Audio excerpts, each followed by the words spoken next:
Well, hello. Welcome back to Tale 3 Cabins. It's been a little over a year now since I retired from the fire department, and one of the things I probably miss most is helping people out and helping solving their problems. Sometimes the problem solving, you have to think outside the box. Sometimes you use your tools for what they're not meant for, but they end up helping somebody out. And that's what I'm going to talk about today. And to give you an example, when I was on the fire department, we had this car that went off the road. People were having a bad day. Nobody was hurt, but this is how it ended up. These folks ran off the road. They lost control of their vehicle and ended up in this precarious position. Now, I have great respect for tow truck operators. They always come to our car accident scenes and figure a way of getting vehicles out of ravines and that are flipped over to get them right-sided. But this one was kind of perplexing to them. At first, they were approaching this from the left-hand side. There was an access driveway about 150 feet to the left. They pulled onto the grass and they got stuck right away because it's February and the ground is a little soft. It's not frozen. So that's why they're approaching it from where they are now on top.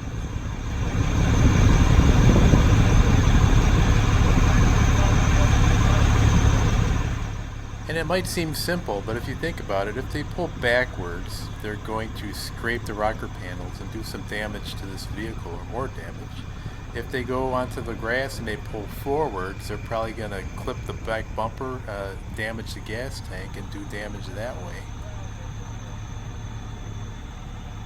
So my engineer and I were watching this and we started talking, and I said, this thing has got to have four-wheel drive. What if the tow operator lifts up the back end, somebody gets in the driver's seat, puts it in four-wheel, and the car pulls itself away using the front wheels only, while the tow truck holds up the back end and slowly lets out slack in the cable. So I checked with the tow operators and the car was indeed four-wheel drive, and I told them my suggestion and they said it didn't sound like a bad idea. Typically we would stay on scene for these types of incidents, even though the patient's been removed, nobody's injured, and now it's in the hands of the tow truck operator. But we hang out to make sure that they don't rupture a gas tank and we don't get a gasoline leak or cause a small fire or some sort of other damage, and we want to just stand by until they remove this vehicle from the incident. Forward.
So today I want to talk about problem solving with the tractor. When I got this tractor, I knew what I wanted to do with it and what I was buying it for, but after I got it, there were so many other things that I didn't realize I was going to do with it.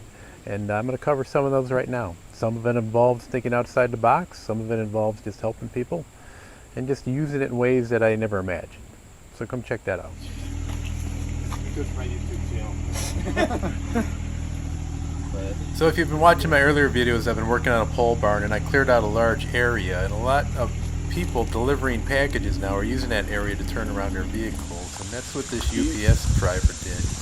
Do you think you can get me out? Well, I mean, I'll give it a try to pull you forward here. Yeah. This is not our usual UPS driver, and he wasn't familiar with the bridge, and when he did our little turnaround by the pole barn, he cut it a little too far to the left, and his front tire came off the bridge, and it's kind of hanging above the ground right now. He's down to his frame on the bottom here, and we are seeing some sort of fluid leaking from that tire area, so I don't know if he ruptured a brake line or not. Yeah, I mean, I just hope there's no other damage. He initially called his boss, and his boss initially said they were going to call a tow truck, and then he changed his mind after he heard I had a tractor to see if I could help out. So I got the tractor. Of course, I can't go down the driveway, he's blocking it, so I had to go over through my neighbor's yard down to the street and back up. I was able to get a chain around the frame and his bumper and then attach it to the bottom of my backhoe.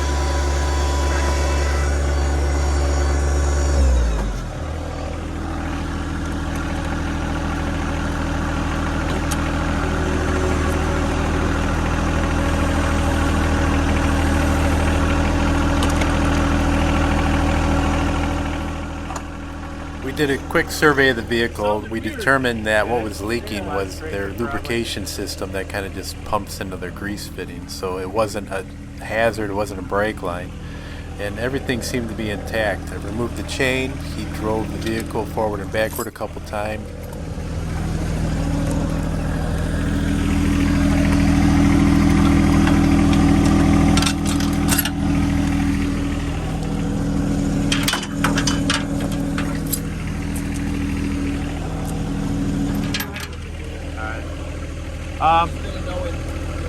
Yeah. Well, we could jump a little further and then see what your brakes are like, but you're probably going to lose them, I think. He said he thinks that's just the lube line for the... He said the mechanic got on the phone and said he didn't think that it was the... It is green, so... Alright, I'll pull up and turn around and I'll meet you up there and see, just to make sure you're yeah. 20. Oh, for sure. Alright.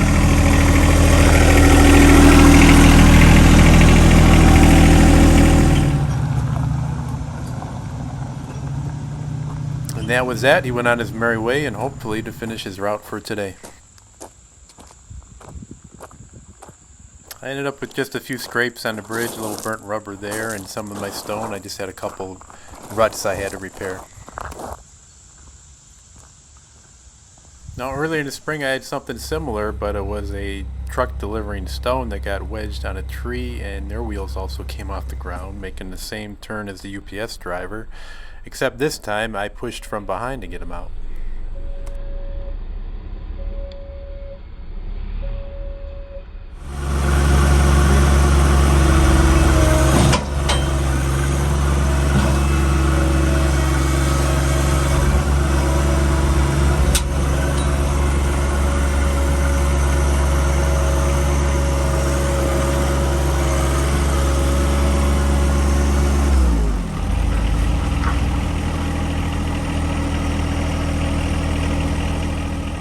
When I first got my tractor, I knew I was going to be using the loader for loading stone and maybe moving snow removal, but I quickly learned that I could turn this into a little bulldozer and just start pushing debris out of the way just by using the bucket alone. And that's what I did on this little project. I wanted to widen my driveway. I had a lot of debris. It used to look like the bat cave in the summertime, so I was cutting down trees and just trying to push the brush back, and it was very easy just to use this tractor for that aspect. I also rented a stump grinder to get rid of the stumps, and I pushed everything over much deeper into the woods. I needed to move my chicken coop, and I didn't have any forks or anything at the time, and I found if I balanced the coop on the edge of the loader bucket, with a strap onto hooks that I had mounted on top of the bucket, I could very gingerly move it across the yard.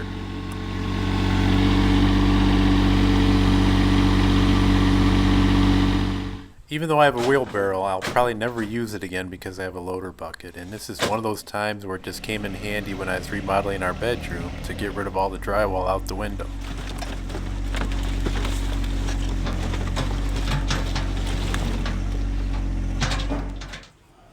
One of the first things I built was a carryall, and I thought that I would be using this carryall primarily for when I cut up firewood, moving tools and equipment back and forth in the yard and throughout the woods. And that's just what I did the first couple months after I built it.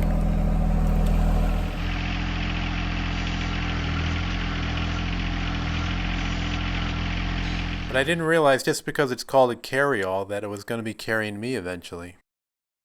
And I've used this on several occasions, and it's like having a mobile step ladder. It gives me an extra 6 feet of height. It's great for trimming the trees down our driveway. It works great in the pole barn because I have a 10-foot ceiling, and it's great for hanging up the kayak hoist.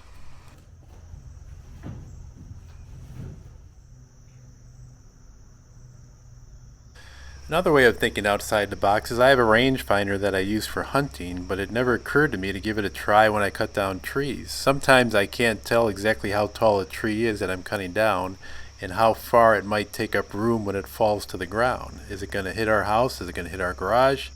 And this gave me an idea when the tree is being felled exactly how much room it's going to take up and if anything's in danger of being hit. Up the corner of the garage there, and it gave me a reading of 34 yards. So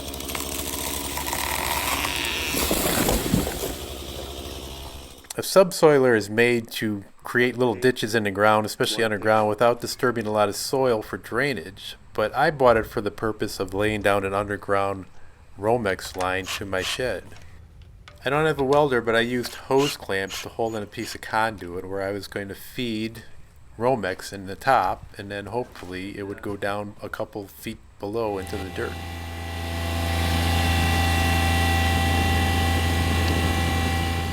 I try to incorporate my tractor as much as I can into a project, and I'd like to hear from you if you guys have thought outside the box or if you've come up with a special solution using a tractor that it's not normally made for. Here I had a tree that fell on top of a power line, and the power company was not going to be out for quite some time, and I ended up using my tractor to lift it up off of the power line, and I was able to cut the tree without worrying about being electrocuted.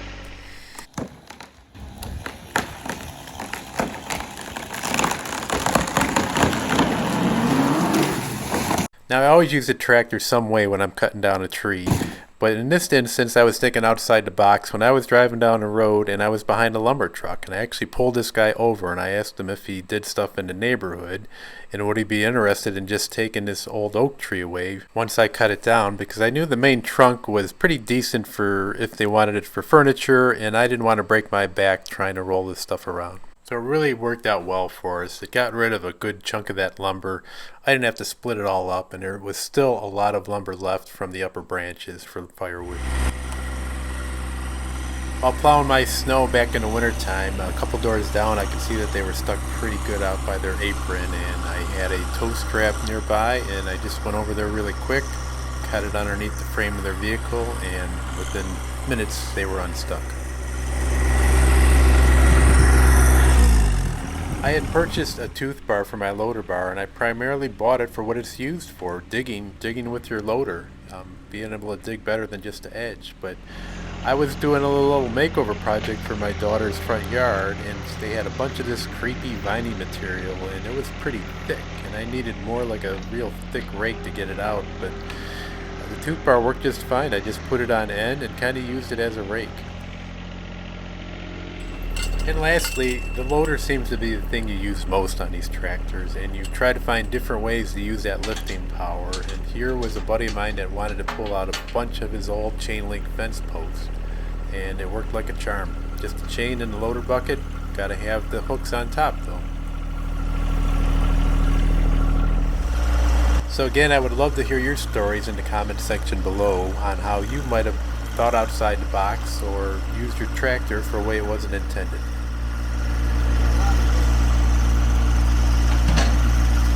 Okay, well that's going to do it for today. I appreciate everybody watching these videos. Hope you enjoy and subscribe to them. Click on that little bell when you want to know when a new one is coming out, and keep an eye on us. Take care, everybody.